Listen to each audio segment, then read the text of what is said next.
Hi there mums, how are you today? My name's Ali Price and I run a business called Motivating Mum, which offers support and advice to mums in business. And I'm recording this today for Toddlers to Teens TV. Maybe the last one for the year because Christmas is coming and it's all getting a little bit crazy. But I'll see if I can't get another one in before the end of the year for you anyway. So my topic today was just some tips on press releases and getting press attention. There's a lot of mums put a lot of pressure on themselves to try and get noticed by the press, and it can be quite a tricky topic. So the first thing that I wanted to cover off was the press release itself. When you're writing a press release, you have to think of an angle that the press are going to be interested in and that they feel that the public are going to be interested in. If you're going to write a press release, then you want to focus on the problem that you solve for your market, as opposed to, say, just a dry introduction to your business. For example, if I just sent out a press release to a whole lot of magazines talking about how many events I run in different states, it probably really wouldn't get picked up because, I mean, you wouldn't want to read that in the newspaper or a magazine yourself, would you? But you might be interested in reading about how mums in business, you know, are facing many challenges these days and reading about the different challenges they're facing. And then there's a lead into how Motivating Mum is helping mums in business. That would be a much more interesting topic and probably something you would be more likely to read in a magazine. So think of it that way when you're putting the press release together for your business. The next thing is that if you've never written a press release before and you're worried about putting it together correctly, there is loads and loads of information on the internet. All you need to do is just Google how to write a press release. However, if you still don't feel comfortable, I have a fantastic mum mentor who helps mums with DIY PR, and she would be able to talk you through how to do it. Or alternately, another really, really great way of getting it done is just getting it professionally written. Just putting a shout out on Facebook or Twitter, or you can ask me for a contact, I know plenty, of a mum who might be able to help you write a press release. And then once you have that press release, you could use that template for further press releases yourself.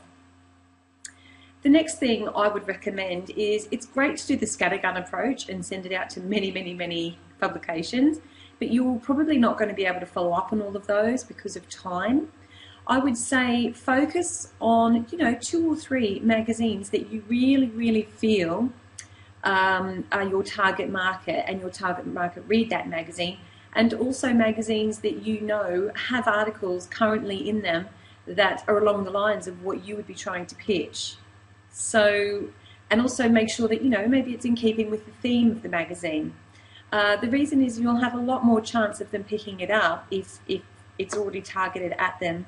And you can also build relationships a lot easier with magazines and newspapers. If there's only 2 or 3 for you to concentrate on and follow up on, you're going to be more likely to do it. You'll be in touch with them more often.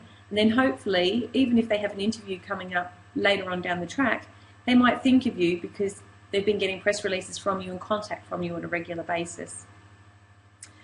The next thing is also, when you identify the magazines and publications that you're interested in, is to follow them on Twitter and Facebook and make sure you interact with them as often as possible. Not in a salesy, you know, oh my goodness, I sell this or I do that kind of a way, unless it's appropriate, but just in a, you know, a conversational way. They're going to see who you are just by looking at your Twitter handle or, you know, your Facebook profile, and you never know what will happen from there. Alternately, they might remember your business name when the next press release comes across their table, and then they might be more inclined to pick it up. The last thing I would say about press releases and PR is just don't sweat it. I personally think these days that with social media being so big and you able to get your message out to people, you know, through blogging and through Facebook and through Twitter on a daily basis, I really think that if you don't get your product or service into a magazine or a newspaper these days, it's not the end of the world. You know, I know a lot of mums who have managed to do that and have been so excited that their product has been accepted into a magazine just to have no inquiries from it whatsoever. So, you know, it's not the be-all and end-all. I think it's really great if you can get in, but it's not the end of the world if you don't. And, I mean, that's really it for me today. I hope you find the tips really helpful. As always, if you have any questions or any worries, you'd like to run by me, you can always contact me on my contact page. And my Mums Forum is always there for any help for mums. It's www.motivatingmum.com/mums-forum. Have a great Christmas, everyone, and I will see you in the new year. Bye.